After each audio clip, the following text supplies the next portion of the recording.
Selamat pagi, Shalom, kekasih-kekasih Tuhan.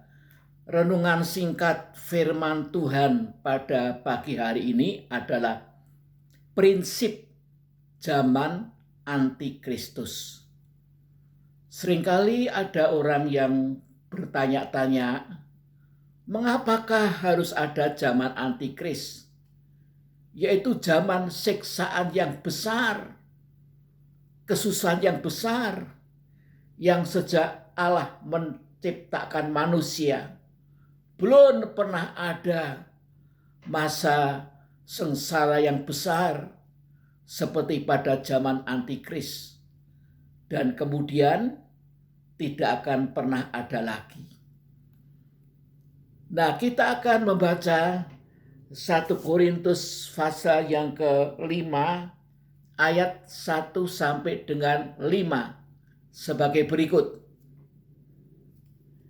Memang orang mendengar bahwa ada percabulan di antara kamu, dan percabulan yang begitu rupa seperti yang tidak terdapat sekalipun di antara bangsa-bangsa yang tidak mengenal Allah, yaitu bahwa ada orang yang hidup dengan istri ayahnya. Sekalipun demikian kamu sombong, tidakkah lebih patut kamu berduka cita dan menjauhkan orang yang melakukan hal itu dari tengah-tengah kamu? Sebab aku sekalipun secara badani tidak hadir, tetapi secara rohani hadir.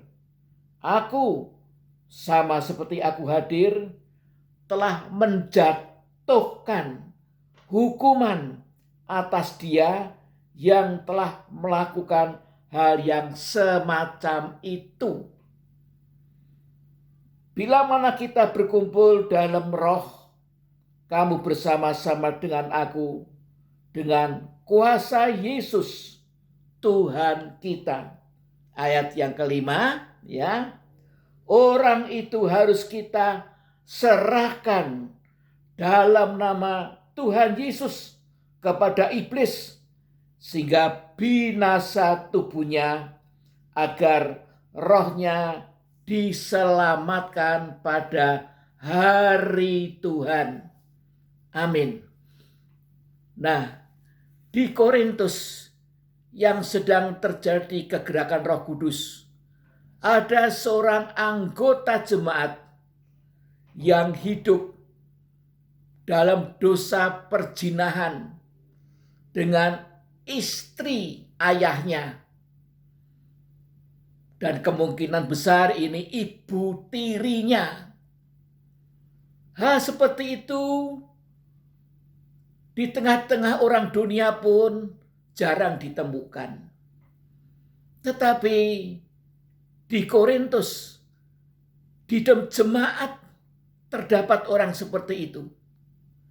Sudah sangat keras hatinya. Padahal di tengah-tengah kegerakan Roh Kudus. Nah, kemudian karena orang itu tetap bandel, tidak mau bertobat, maka Paulus menjatuhkan penghukuman, yaitu di dalam nama Tuhan Yesus, orang itu diserahkan kepada iblis sehingga binasa tubuhnya. Iblis menggocoh orang itu, menyiksa tubuhnya, mungkin dengan satu penyakit yang mengerikan, sehingga diharapkan pada saat-saat terakhir orang itu bertobat, menyeru nama Yesus, minta ampun dosa, sehingga walaupun mati, tapi rohnya diselamatkan. Inilah prinsip zaman antikristus. Sebab pada zaman antikristus itu, manusia di dunia ini sudah sangat bobrok. Dosa-dosa seksual sudah menjadi umum, jadi biasa. Juga kejahatan-kejahatan merajalela. Dalam kitab Wahyu 18 ayat yang ke-5 dikatakan, sebab dosa-dosanya telah bertimbun-timbun sampai ke langit, dan Allah telah mengingat segala kejahatannya. Firman Allah sudah tidak mempan lagi untuk mempertobatkan. Mereka mengeraskan hati, mereka memberontak kepada Allah. Sehingga Allah menyerahkan mereka ke dalam tangannya iblis. Dan iblis dalam wujud antikristus. Ya, antikristus itu adalah iblis yang berwujud sebagai manusia. Meniru Yesus, Yesus adalah firman yang menjadi manusia. Antikristus adalah iblis yang menjadi manusia. Dan iblis yang menjadi manusia antikristus itu akan menyiksa manusia. Bukan hanya orang-orang kudus yang tertinggal, bukan hanya bangsa Israel. Tetapi iblis itu juga menyiksa anak-anaknya, anak iblis. Hamba-hamba iblis disiksa oleh iblis sendiri. Karena iblis tidak tahu berterima kasih kepada hamba-hambanya. Sehingga dunia dalam suatu siksaan yang besar sekali. Nah, inilah prinsip zaman antikris.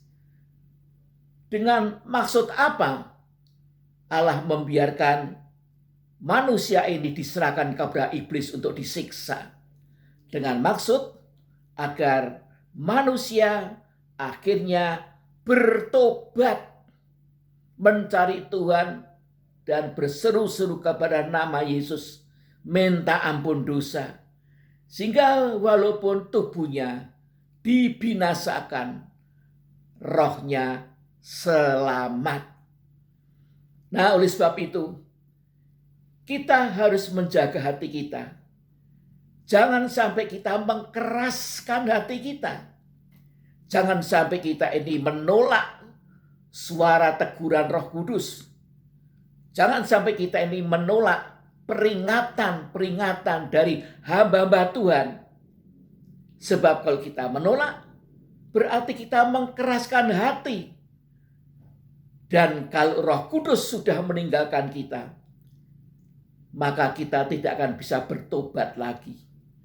Orang-orang yang tidak mau bertobat, yang tidak mau kembali kepada Tuhan, pada satu titik mereka tidak mungkin bisa bertobat lagi. Mereka akan terus hidup dalam dosa, dan dosa itu memperanakan dosa. Sampai manusia juga menjadi seperti iblis, menjadi pengikutnya antikristus. Nah, inilah prinsip zaman antikristus. Ya, sebab itu jangan sampai di masa-masa pandemi ini kita malah undur dari Tuhan. Tidak mau dinasehati.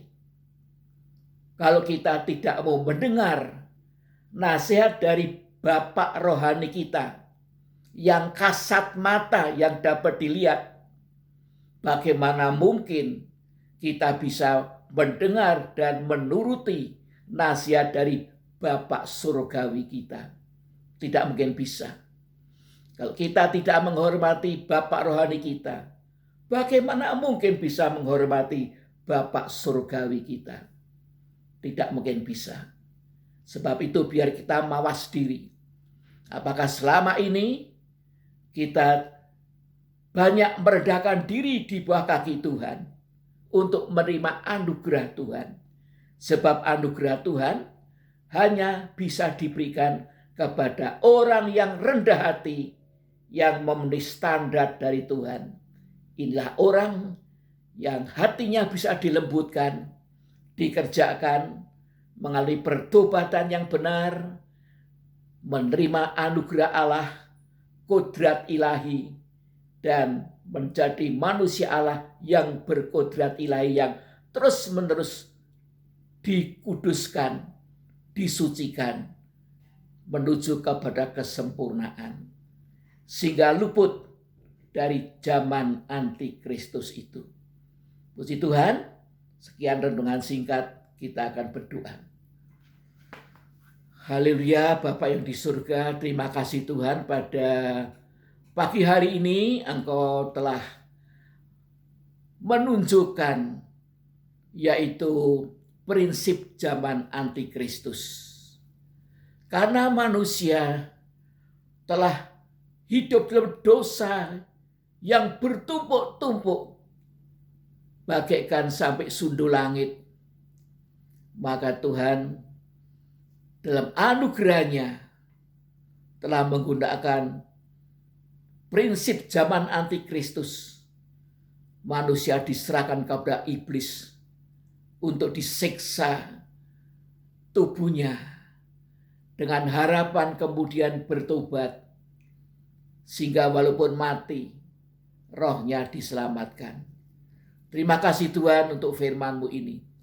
Karuniakan kepada kami pengertian-pengertian firman Allah yang bertambah-tambah agar hidup kami memiliki arah dan tujuan yang benar, yaitu menjadi anak-anak sulungnya Allah yang dipanen pada masa panen buah sulung, sehingga diluputkan dari malapetaka zaman antikristus itu.